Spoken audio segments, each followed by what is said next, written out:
Oi, tudo bem? Hoje continuando a falar sobre Machado de Assis e a problemática da morte no ser humano, baseada na obra que eu compus como conclusão do curso de filosofia no ano de 2000, sob orientação da professora Edna Bastianini Neroni e também com a ajuda do professor João Lemos, lá em Franca, na Faculdade de Filosofia, Faculdade Agostiniana.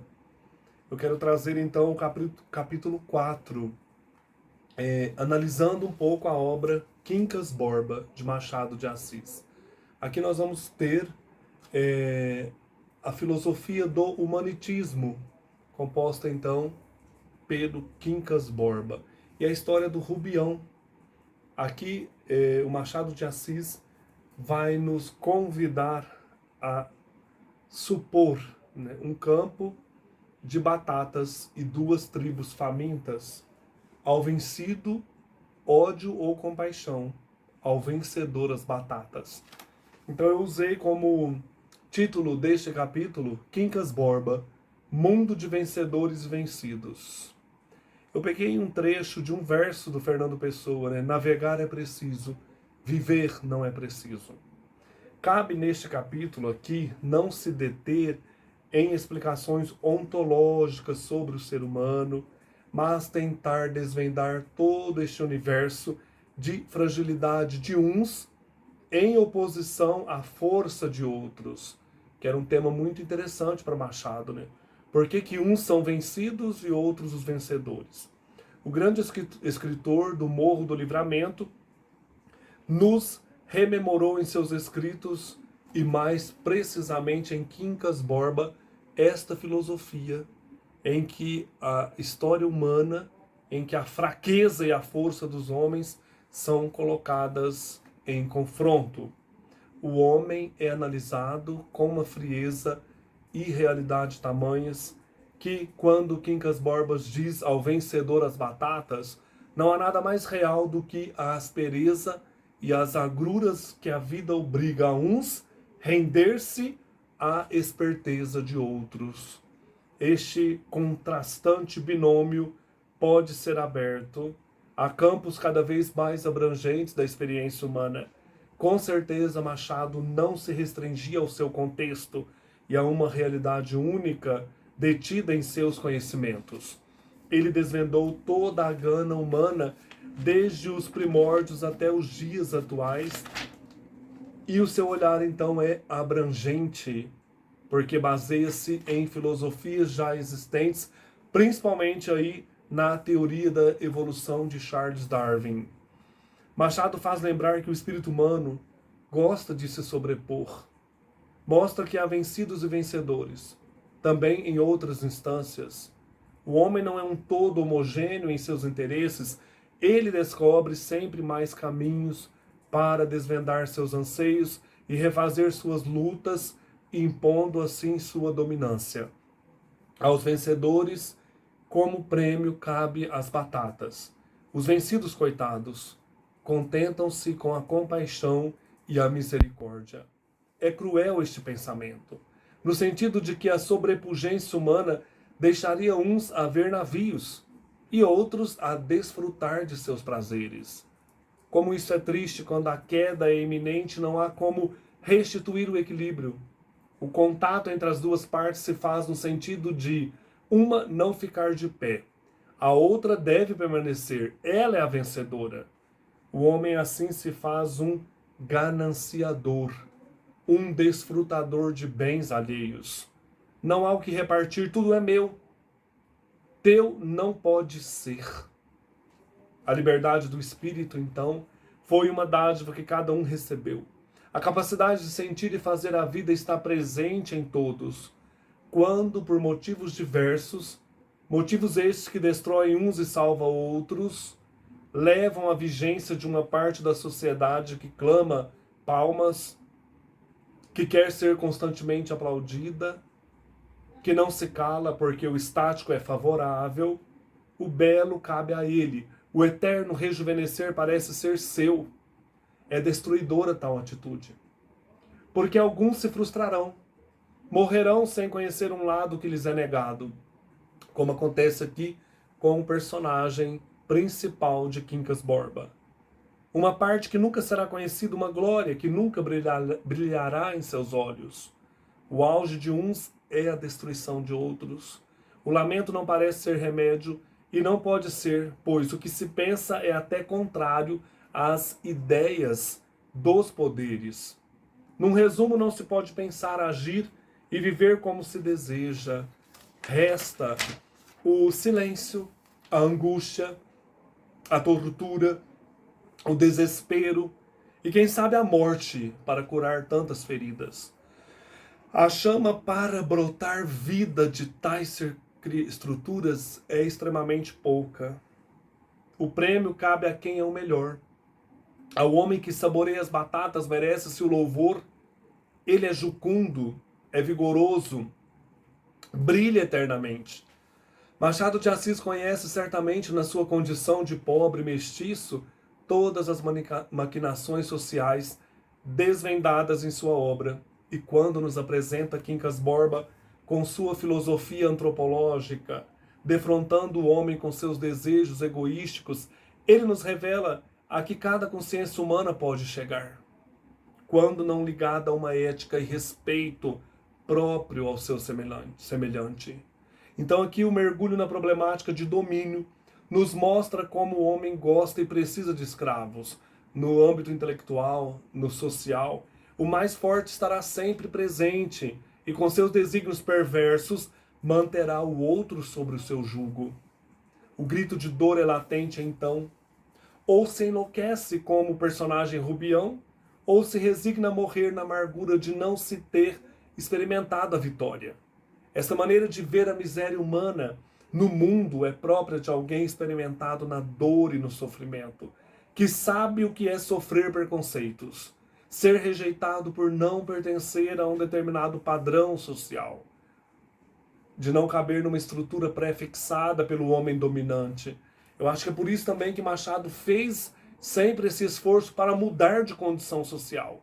Lembra que eu falava que não foi forçoso? Depois eu falei sim, lendo Raimundo Magalhães Júnior, Machado lutou para mudar de posição, para chegar onde chegou.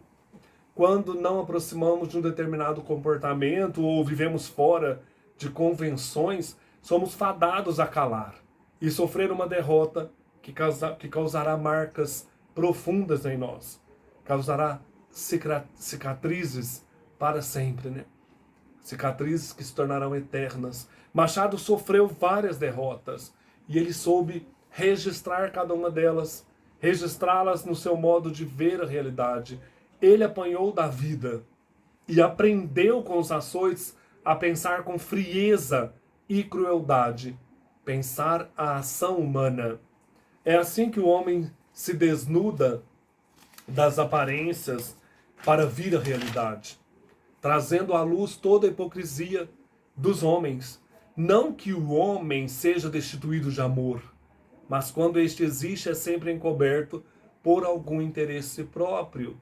E aqui o interesse da heroína, né, sobre o Rubião vai se mostrar no final. Eu não vou contar, mas ele vai sofrer, né, um desencanto com o amor que se mascara, né, um amor traiçoeiro.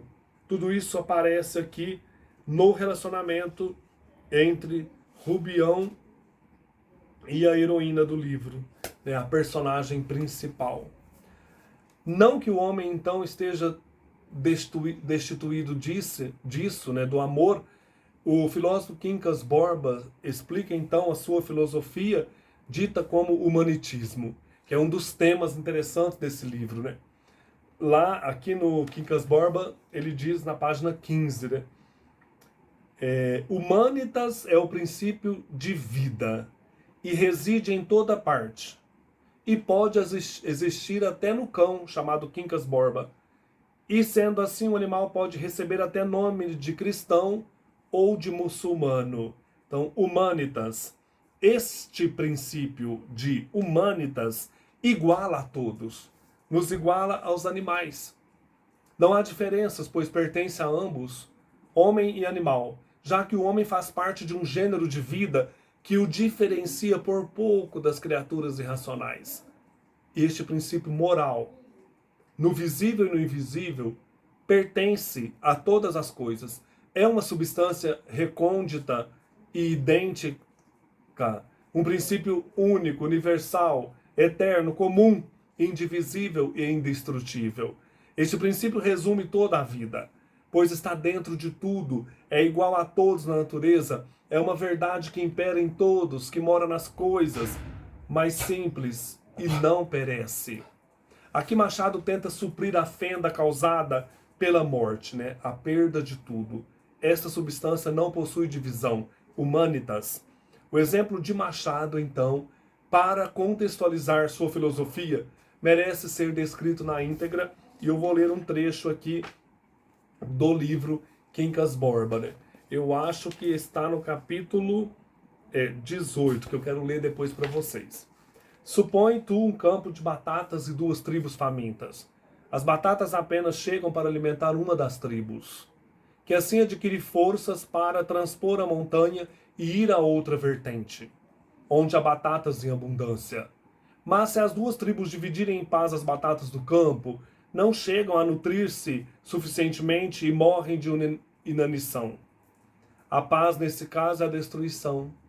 A guerra é conservação. Uma das tribos extermina a outra e recolhe os despojos. Daí a alegria da vitória, os hinos, as aclamações, recompensas públicas e todos os demais efeitos das ações bélicas.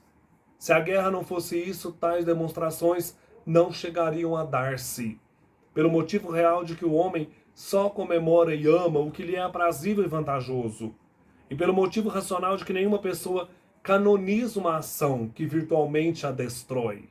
Ao vencido, ódio ou compaixão. Ao vencedor, as batatas. Então nós temos aqui a exposição do Humanitas, desta teoria que o próprio Machado traz para nós, né? Então, o capítulo 18 vai mostrar isso. Esse trecho, acho que ele está mais à frente ou atrás daqui, né? Porque eu não marquei. Mas é este o tema, né? Depois eu leio o capítulo 18. Nesta luta, então, entre 2 tribos famintas, não houve exterminado, pois desapareceu apenas o fenômeno, permanecendo a mesma substância. Quincas Borba compara com uma frieza extrema os indivíduos. Há bolhas que se formam quando a água está fervendo. Aparecem e desaparecem por contínuo. Aqui é a obrigatoriedade da morte que se desenrola em Machado de Assis. Nós somos efêmeros. Nós passamos. Emerge assim a leitura de Machado sobre o Eclesiastes. Este escritor é um novo Eclesiastes, a clamar a vaidade das coisas, a passagem do homem como uma rufada de vento sobre a terra. As pestes para o pobre Quincas Borba são benéficas, e o homem, como as bolhas de água, não pode opinar sobre a transitoriedade da vida. Não há poder humano para mudar as coisas. É uma obrigação a existência das doenças, das pestes. Elas limpam a humanidade, exterminam do planeta aquilo que infecta a sociedade. Os organismos inúteis, fracos, que não têm resistência, são eliminados pelas pestes, dando lugar à observação científica, à descoberta de curas. Nestes exemplos duros e machadianos, aparece a influência do darwinismo, a lei natural da vida, a seleção de bons e fracos. A supressão de vidas não pode causar desespero, pois é uma necessidade existencial. Machado descreve a higiene como filha dos homens podres, corrompidos, infectados. Ele ressalta que nada se perde quando alguém morre. Tudo é ganho na lei natural da vida. Os mais fortes prevalecem. Ele insiste que a mesma bolha que some na água pertence à substância, apenas corre num ciclo natural e obrigatório. Machado usa o exemplo do livro Dom Quixote de Miguel de Cervantes. Mesmo se lançado ao fogo, não se perderá a obra, que continua eterna na sua substância, substituindo nos exemplares e edições, subsistindo nos exemplares e edições seguintes. Aí ele diz, ela é eterna e bela, belamente eterna, como este mundo divino e supradivino. Assim Machado fecha sua análise da vida humana, invocando-a eterna, mesmo que passageira, sem desespero, pois segue um caminho natural que é igual para todos, pois causa de todos os outros que virão. Dá-nos uma impressão de uma substituição, de um devir que parece não ter fim. Daí o mundo ser belo, eterno e mesmo divino, chegando ao supradivino. O divino aqui aparece sem rodeios. É a precariedade que cabe a todos e não perdoa ninguém. O autor de Quincas Borba descreve assim toda a trajetória de alguém que passa pela vida e por motivos e variações e se encontra um dia com a necessidade de morrer e continua num ciclo infindo de mutações de vida. Pensando nos termos do humanitismo, não há morte no encontro e confronto de duas vidas. O que acontece é o encontro de duas expansões ou a expansão de duas formas, podendo determinar a supressão de uma delas. É um jogo que Machado vê. Duas vidas se encontram, pois humanitas é substância que está na vida e não é destrutível. Existe, independentemente se uma delas morre, se o vencido decrépita. Machado insiste no caráter de não haver morte, quando duas vidas lutam. A supressão de uma é necessária para a vitória da outra. A morte não atinge o princípio universal e comum. A destruição ali não chega, é tudo consequência de uma lei natural. Assim pode-se pensar no caráter benéfico da guerra, que destrói uns para dar lugar a outros. Achei muito interessante essa parte, né? Um pouco bem complexa mesmo, assim, na matéria de filosofia existencialista, mas reflete um pouco do que Machado pensa sobre o confronto de vidas, né? Sobre os mais fracos, sobre a luta, né, para se manter na vida. Então, o capítulo 18 que eu vou ler baseado nesse trecho que ele fala dos campos de batatas. Rubião e o cachorro chamava Quincas Borba, entrando em casa ouviram a pessoa e as vozes do finado amigo, que também era o Quincas Borba que tinha morrido. O título aqui é o Quincas Borba filósofo ou o cachorro, né? Porque o cachorro permanece. Enquanto o cachorro farejava por toda parte, Rubião foi sentar-se na cadeira onde estivera quando Quincas Borba referiu a morte da avó com explicações científicas. Então essa parte das batatas está bem antes também, quando Quincas Borba explica para o Rubião essa teoria do humanitismo. Aqui. Capítulo 6, por aí, capítulo 5. Sempre retoma nessa teoria filosófica do Quincas Borba.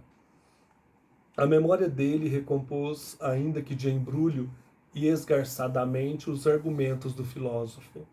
Pela primeira vez, atentou bem na alegoria das tribos famintas e compreendeu a conclusão, ao vencedor as batatas. Ouviu distintamente a voz roufenha do finado expor a situação das tribos, a luta e a razão da luta, o extermínio de uma e a vitória da outra, e murmurou baixinho, ao vencedor as batatas.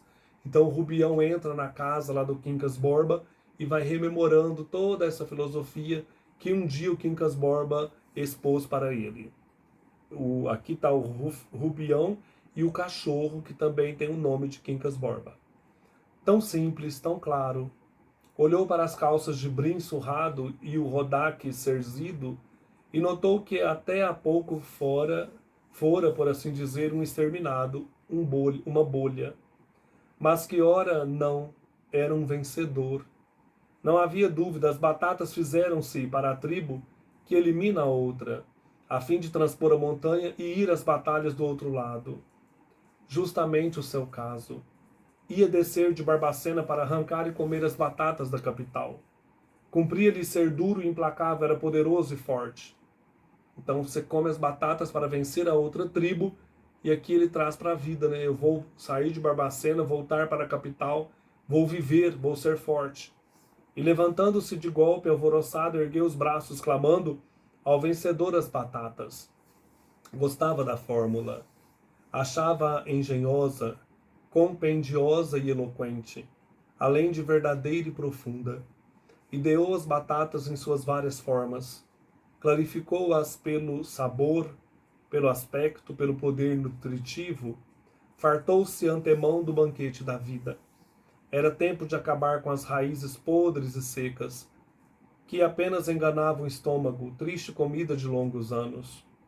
Agora o farto, o sólido, o perpétuo, comer até morrer, e morrer em colchas de seda, que é melhor que trapos.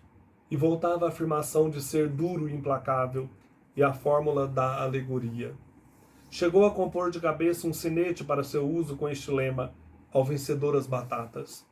Esqueceu o projeto do sinete, mas a fórmula viveu no espírito de Rubião por alguns dias. Ao vencedor as batatas. Não a compreenderia antes do testamento, ao contrário, vimos que a achou obscura e sem explicação. Tão certa que a paisagem depende do ponto de vista, e que o melhor modo de apreciar o chicote é ter-lhe o cabo na mão. Assim encerra, né, o capítulo 18. É um livro bem interessante, intrincado, que traz para nós todo o pensamento aí de Machado sobre o homem, né, sobre a condição humana, sobre o homem no tempo, na vida, sobre os confrontos e relações, né, porque uns morrem, outros permanecem vivos, né, porque uns são vencidos, outros são vencedores. Quando morre alguém, né, que você pensa, nossa, escapei da morte. Por que eu consegui permanecer? Por que a mim serão dadas as batatas? Né? Por que eu continuo vivendo? Aquela pessoa morreu de maneira trágica, né? Então dá para pensar bastante coisa aqui nesse livro. Próximo vídeo será o último deste projeto sobre Machado, seguindo o meu programa aí de estudos da filosofia. Machado é a problemática humana. Nós vamos trabalhar então aquilo que foi o capítulo 5, o tempo como senhor da vida. Lembrando que Machado conhecia o Eclesiastes, né? O Eclesiastes é um livro que fala sobre o tempo que passa, a efemeridade da vida e a relação disso com a obra de Machado. Um abraço, até mais.